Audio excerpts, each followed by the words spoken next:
समाधि के दीदी छिनार घूमेली गोरखपुर बाजार।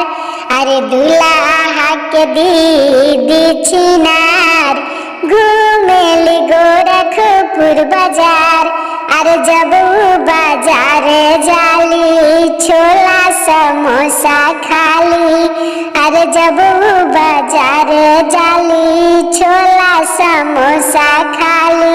ऊपर से मांगेली भतार कहेली कि बोथता कपार।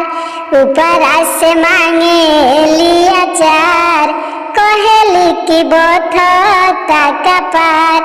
अरे अगुआ के दीदी छिनार घूमेली भोरे के बाजार। गुपचुप पर गुपचुप खाली ऊपर से मांगेली अचार कहेली कि बोथता कपार।